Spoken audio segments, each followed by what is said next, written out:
마태복음 25장 31절 이하 46절까지 제가 읽겠습니다. 인자가 자기 영광으로 모든 천사와 함께 올 때에 자기 영광의 보좌에 앉으리니 모든 민족을 그 앞에 모으고 각각 구분하기를 목자가 양과 염소를 구분하는 것 같이 하여 양은 그 오른편에 염소는 왼편에 두리라. 그때 임금이 그 오른편에 있는 자들에게 이르시되 내 아버지께 복받을 자들이여 나와 창세로부터 너희를 위하여 예비된 나라를 상속받으라.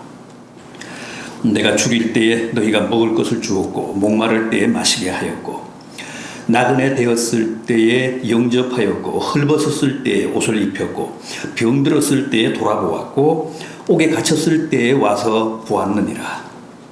이에 의인들이 대답하여 이르되 주여 우리가 어느 때에 주께서 줄이신 것을 보고 음식을 대접하였으며 목마르신 것을 보고 마시게 하였나이까. 어느 때 나그네 되신 것을 보고 영접하였으며 헐벗으신 것을 보고 옷 입혔나이까. 어느 때 병드신 것이나 옥에 갇히신 것을 보고 가서 배웠나이까 하리니 임금이 대답하여 이르시되 내가 진실로 너희에게 이르노니 너희가 여기 내 형제 중에 지극히 작은 자 하나에게 한 것이 곧 내게 한 것이니라 하시고 또 왼편에 있는 자들에게 이르시되 저주를 받은 자들아 나를 떠나 마귀와 그 사자들을 위하여 예비된 영원한 불에 들어가라. 내가 죽일 때에 너희가 먹을 것을 주지 아니하였고 목마를 때에 마시게 하지 아니하였고 나그네 되었을 때에 영접하지 아니하였고 헐벗었을 때에 옷 입히지 아니하였고 병들었을 때와 옥에 갇혔을 때에 돌보지 아니하였느니라 하시니 그들도 대답하여 이르되 주여 우리가 어느 때에 주께서 줄이신 것이나 목마르신 것이나 나그네 되신 것이나 헐벗으신 것이나 병드신 것이나 옥에 갇히신 것을 보고 공양하지 아니하더이까.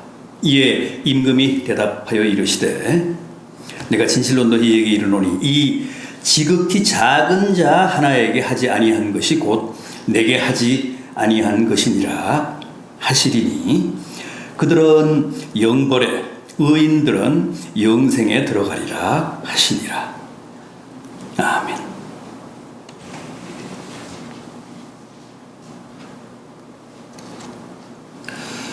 주님의 유명한 양과 염소 비유입니다.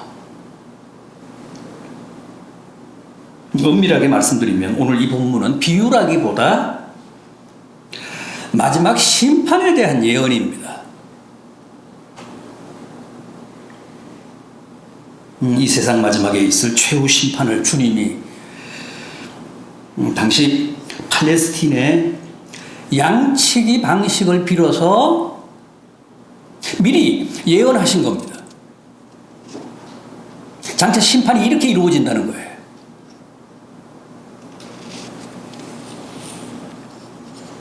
주님 시대 팔레스틴은 목자들이 대개 양과 염소를 같이 쳤다고 합니다.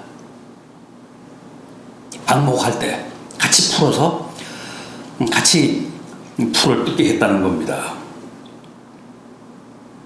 그런데 낮에는 그렇게 하는데 밤이 되면 반드시 그 둘을 갈라서 서로 다른 우리에 넣었다는 거예요. 양은 털이 많아서 추위에 강하기 때문에 밤에도 공기가 잘 통하는 사방이 트인 우리에 넣고 염소는 추위에 약하기 때문에 바람막이가 되는 사방이 막힌 우리에 재웠다고 합니다. 그런데 바로 이 대목에서 주님이 최후 심판의 모형을 보신 겁니다. 다시 말해서 낮에는 모든 민족, 모든 족속이 다 뒤섞여서 함께 살아가지만 해가 저물어 역사의 마지막 날이 오면 그때는 마치 목자가 양과 염소를 분리하듯이 전 인류를 왼쪽 혹은 오른쪽으로 칼처럼 구분하신다는 거예요.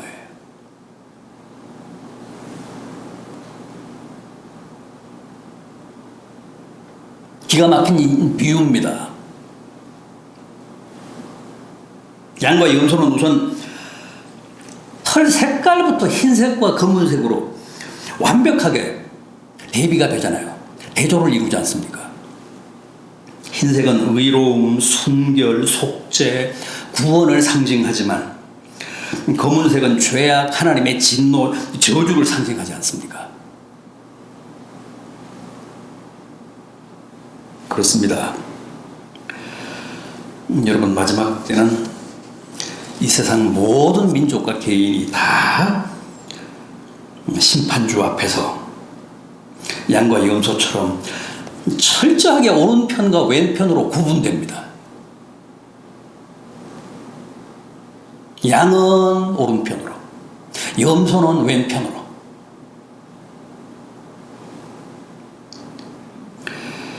특히 이 마태복음에는 심판과 분리라는 주제가 복음서 전체를 관통하고 있습니다. 3장 12절, 손에 키를 들고 타작마당을 정하게 하사 알곡은 모아 곡간에 들이고 쭉정이는 모아 꺼지지 않는 불에 태우시리라. 13장 30절, 둘 다 추수 때까지 함께 자라게 두라. 추수 때가 되면 내가 추수꾼들에게 말하기를 가라지는 먼저 거두어 불사르게 하고 곡식은 모아 내 곡간에 넣으라 하리라. 13장 49절이 합니다. 세상 끝에도 이러하리라. 천사들이 와서 의인 중에서 악인을 갈라내어 풀무불에 던져 넣으리니 거기서 울며 이를 갈리라. 오늘 본문도 보십시오. 34절, 그때 임금이 내 그 오른편에 있는 자들에게 이르시되 내 아버지께 복받을 자들이여 나와 창세로부터 너희를 위하여 예비된 나라를 상속하라. 41절입니다. 또 왼편에 있는 자들에게 이르시되 저주를 받은 자들아 나를 떠나 마귀와 그 사자들을 위하여 예비된 영원한 불에 들어가라.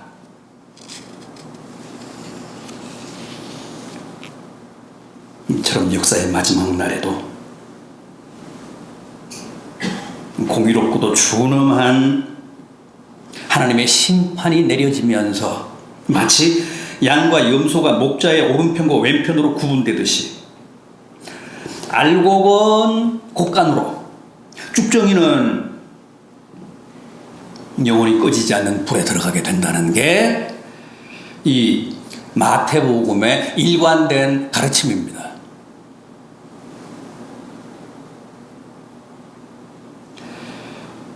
자, 그렇다면 오늘 우리가 이 본문에서 가장 주목하며 가장 진지하게 고민하며 봐야 할 대목이 뭘까요?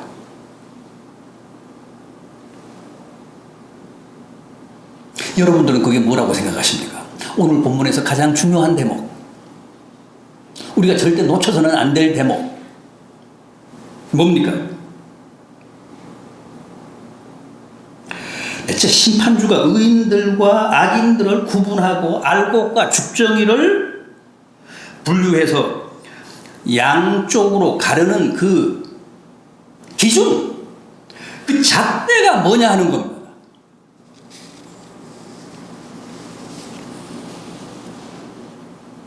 심판주가 과연 무엇으로 양과 염소를 구분하여 양은 오른편에 염소는 왼편에 두느냐 하는 겁니다. 그 문제와 관련해서 35절 이하를 보면 이렇습니다. 양으로 분류된 오른편 사람들은 주님이 줄일 때 먹을 것을 주었고, 염소로 분류된 왼편 사람들은 주님이 줄일 때 먹을 것을 주지 않았다는 거예요. 양으로 분류된 오른편 사람들은 내가 목마를 때 내게 마실 걸 주었고, 왼편 사람들은 내게 마실 걸 주지 않았다. 오른편 사람들은 내가 나그네 되었을 때 영접했지만 왼편 사람들은 나를 영접하지 않았다. 오른편 사람들은 내가 헐벗었을 때 입을 옷을 줬지만 왼편 사람들은 내게 입을 옷을 주지 않았다. 오른편 사람들은 내가 병들었을 때 나를 돌봐줬지만 왼편 사람들은 돌봐주지 않았다. 오른편 사람들은 내가 옥에 갇혔을 때 나를 찾아와 며느리라 했지만 왼편 사람들은 나를 찾아와 주지 않았다. 여러분, 이거 어떻게 생각하십니까?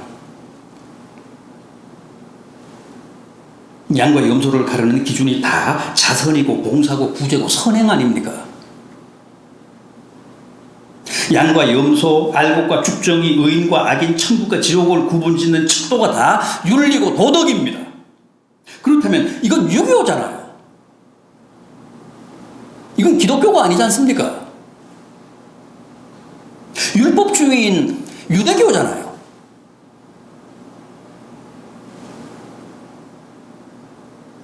다 행함 아닙니까?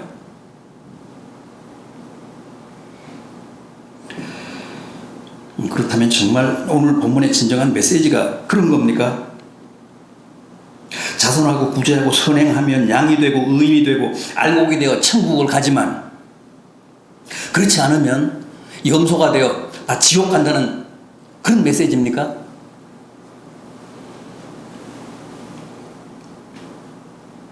그렇지 않습니다. 주님은 지금 절대 그런 윤리와 도덕을 설교하고 계신 게 아닙니다. 선행하면 양이 되고 그래서 천국을 가고 선행하지 않으면 염소가 되어 지옥을 간다. 그런 말씀을 하고 계신 게 아닙니다.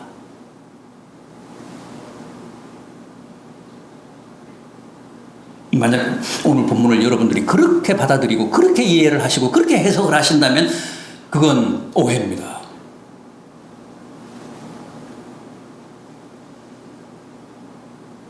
그렇다면 이 말씀의 진정한 의미가 뭘까요? 마지막 심판 때 양으로 분류되고 의인으로 분류되어 심판주 오른편에 서게 될 사람들은 평소에 이 세상을 살 때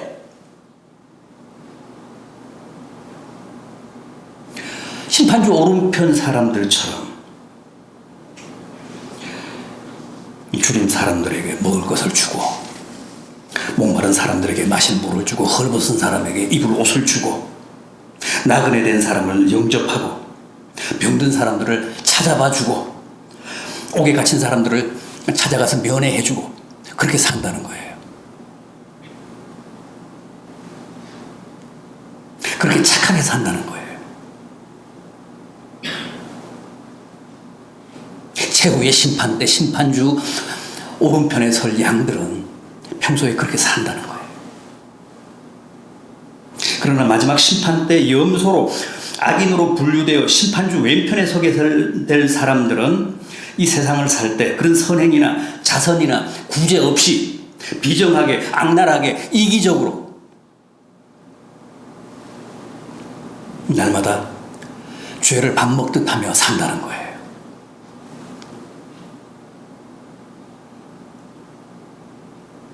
여기서 중요한 게 뭡니까? 선행을 해서 양이 되고 심판주 오른편에 서게 되는 게 아니라 최후 심판 때 오른편에 서게 될 양들은 세상을 살 때 다 그렇게 착하게 산 사람들이라는 거야.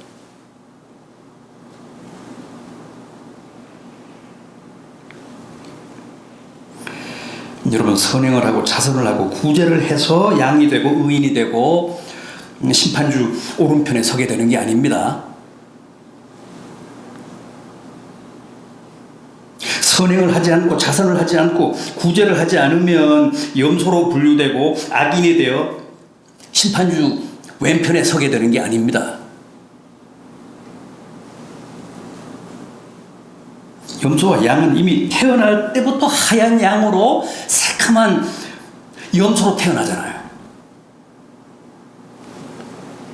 태어날 때는 양도 아니고 염소도 아닌 중성으로 회색으로 태어나서 악하게 살아가면 그때 비로소 새카만 염소가 되고 착하게 살아가면 그때 비로소 하얀 양이 되는 게 아닙니다.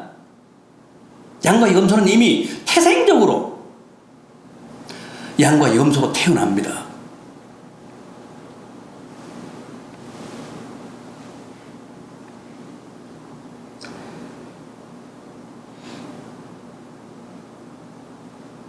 남을 구제하고 동정하고 자선하며 양답게 착한 열매, 선한 열매를 맺으며 살다가 심판 때 오른편에 서게 되는 게 바로 양입니다. 염소는 처음부터 염소로 태어나서 염소답게 악하게 살다가 최후 심판 때 심판주 왼편에 서게 됩니다.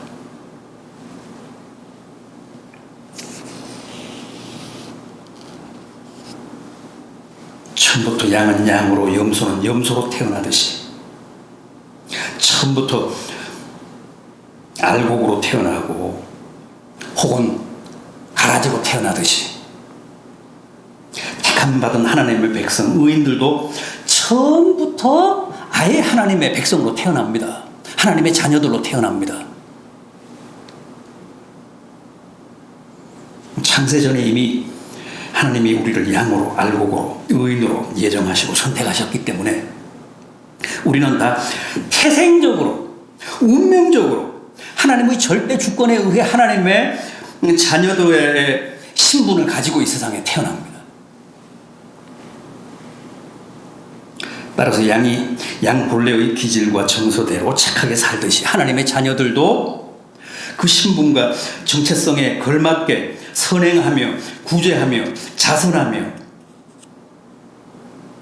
착하게 의롭게 산다는 거예요. 평소에.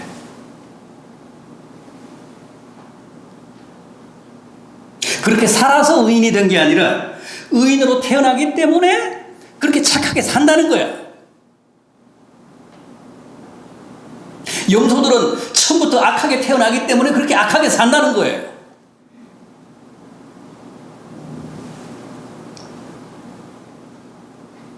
믿어서 구원 얻고 하나님의 자녀가 된 게 아니라 우리는 하나님의 자녀가 됐기 때문에 하나님의 자녀로 태어나기 때문에 믿는다는 거예요.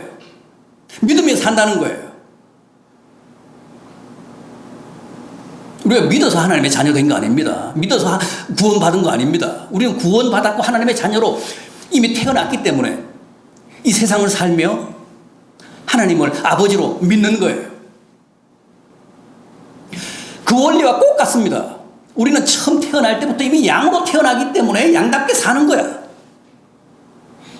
염소는 처음부터 염소로 태어나기 때문에 염소답게 사는 거예요.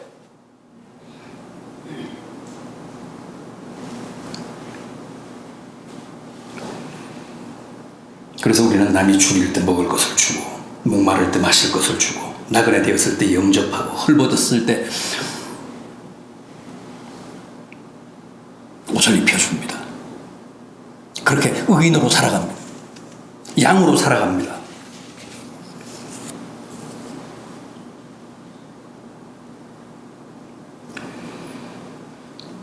그러니까 나의 선행이나 구제와는 아무런 상관없이 양이 되고 염소가 되는 겁니다.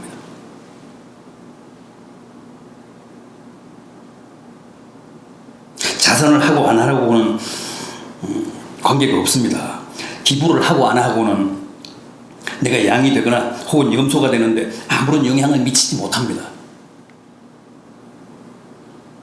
오늘 본문 34절을 보십시오. 그때 임금이 그 오른편에 있는 자들에게 이르시되 내 아버지께 복받을 자들이여 나와 창세로부터 너희를 위하여 예비된 나라를 상속받으라. 보십시오. 아버지께 복을 받아서 양이 되고 의인이 되어 심판주 오른편에 서게 된 거지 내 노력으로 내 수고나 희생이나 선행이나 헌신으로 그렇게 되는 것은 아니라는 거잖아요. 창세로부터 너희를 위하여 예비된 나라를 상속받으라. 얼마나 분명하고 확실한 말씀입니까? 여러분, 하나님의 자녀들인 우리가 장차 상속받게 될 하나님의 나라는 우리가 선행을 하고 구제를 하고 헌신을 하고 희생을 해서 하나님이 우리에게 주시는 상급이 아니고 우리가 이 세상에 태어나기도 전에, 아니 이 세상이 만들어지기도 전인 창세 전에 이미 하나님이 우리에게 주시기로 예정하신 나라입니다.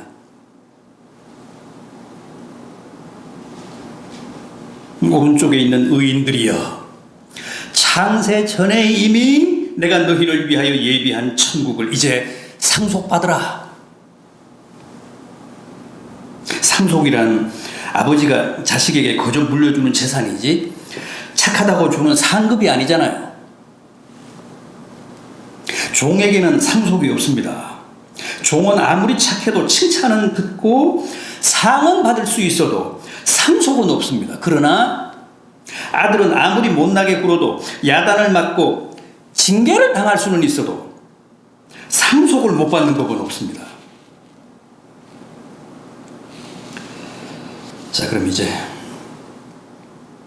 보다 현실적인 문제를 한번 생각해 보겠습니다. 우리는 처음부터 다 양으로 태어났다고 했습니다.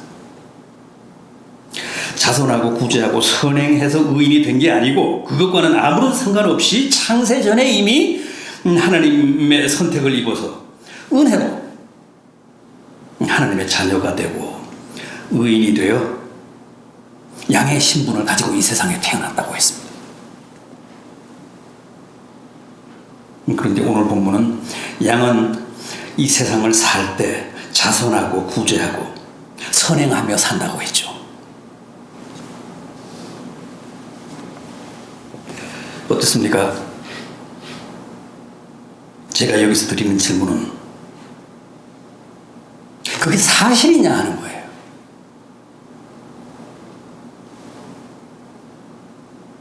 그게 맞느냐는 겁니다.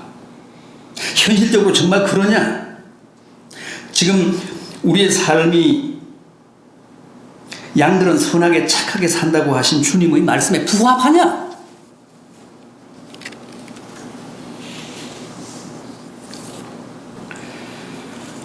지금 여러분들은 누가 뭐라고 해도 다 양이십니다. 그건 절대 과장도 아니고 아전이 인수식의 해석도 아닙니다. 그건 사실입니다. 진리입니다. 양입니다. 태생적으로 처음 태어날 때부터 이미 선택받은 양으로 태어나셨습니다. 그리고 주님은 그런 양들은 이 세상을 선하게 착하게 산다고 하셨는데 그게 맞냐는 거예요. 여러분들이 지금 선하게 착하게 구제하며 선행하며 자선하며 사시고 계시냐는 거예요.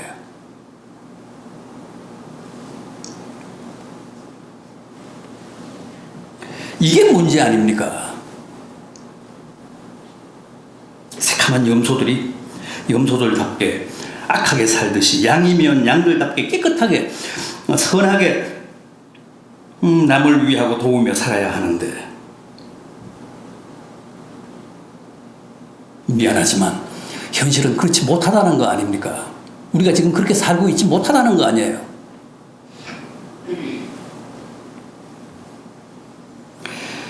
오늘 주님이 이 비유를 말씀하신 것도 바로 이 문제 때문입니다.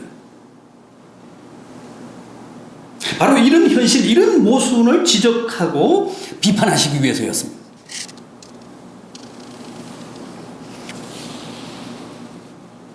사과를 못 맺는다고 해서 더 이상 사과나무가 아닌 것은 아니죠.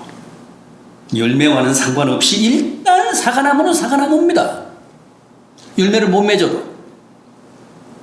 그러나 열매를 못 맺으면 그건 있으나 마나한 사과나무, 전혀 사과나무답지 못한 사과나무입니다. 주인에게 아무런 보람이나 기쁨을 안겨주지 못하는 애물단지 같은 사과나무. 의인이면 의인으로서 구제와 자선과 선행과 희생과 헌신의 열매를 맺어야 마땅한데 그게 옳은데 전혀 그런 열매가 없습니다. 그럼 어떻게 되죠? 양이 염소됩니까? 양에게 검은 페인트를 칠해 보십시오. 양이 염소되나? 그런 부분은 없습니다. 아무리 양이 양 같지 않은 염소같이 악하게 굴며 산다고 해도 양은 양이지 양이 염소가 되는 법은 없습니다. 다만 그런 양은 양 같지 않은 양이죠. 부끄러운 양, 염소 같은 양입니다. 의인이 의인답지 못하게 살고 마치 악인처럼 죄인처럼 산다고 해도 의인이 아닌 것은 아닙니다.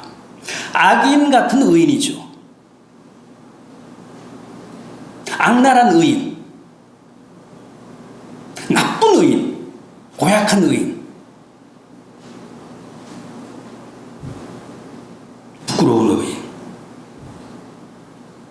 주님께 심려를 끼치는 천덕꾸러기 같은 의인이죠. 반대로 착한 염소도 있습니다.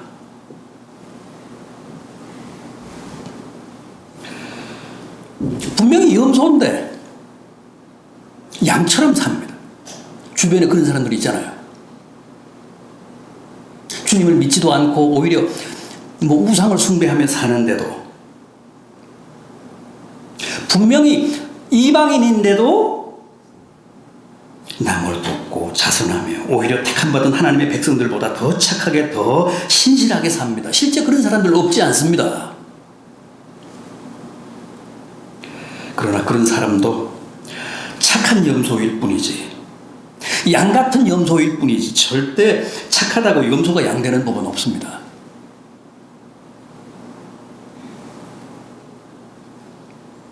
염소에게 아무리 흰 페인트를 칠한다고 해도 염소는 염소일 뿐 양이 될 수는 없습니다. 종은 아무리 착해도 여전히 종이고, 아들은 아무리 악해도 여전히 아들일 뿐이지 아들이 종이 될 수는 없습니다. 종이 착하다고 아들이 될 수는 없습니다. 그러나 아들이 아들답지 못하면, 아들답게 살지 못하면 늘 부모님께 누가 됩니다. 의인이 의인답게 살지 못하고 악인처럼 굴며 주님의 마음을 아프게 하면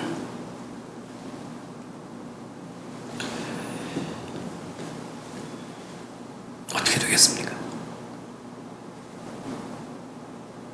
사과나무, 포도나무가 열매를 제대로 맺지 못하면 농부가 좌절하고 실망하듯이 우리가 자선하고 구제하고 선행하며 의인답게 살지 못하고 도리어 악하게 인색하게 세상 사람들과 똑같이 살면, 양이 염소처럼 살면 우리를 당신의 백성으로, 당신의 자녀로 택하신 하나님이 많이 불편해 하시고 늘 우울해 하신다는 거예요.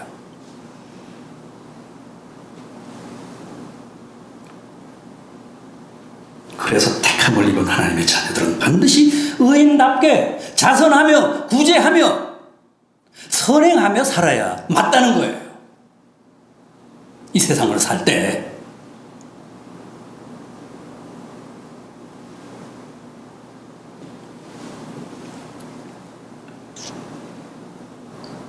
그게 바로 양들이 이 세상을 살아가는 가장 참된 모습이고 방식이라는 겁니다. 남을 도우며, 남을 격려하며, 남에게 힘을 실어주며, 감옥에 갇힌 이웃이 있으면 가서 면회하며, 헐벗은 자가 있으면 내 옷을 벗어주며, 목마른 자가 있으면 마실 물을 제공하며, 그렇게 사는 게 양답다는 거예요. 그렇게 살아야 옳다는 겁니다. 그렇게 살아야 양이 된다는 건 아닙니다. 우리는 양이기 때문에 그렇게 살아야 된다는 거예요. 그렇게 살지 못하면 다 염소로 전락한다는 뜻도 아닙니다. 주님을 실망시키는 거예요. 나 때문에 주님이 늘 걱정하고 고민하시는 거예요. 고뇌하시는 거예요. 그래서 우리는 반드시 양답게 살아야 된다는 거죠. 선하게. 남을 생각하며 이웃과 더불어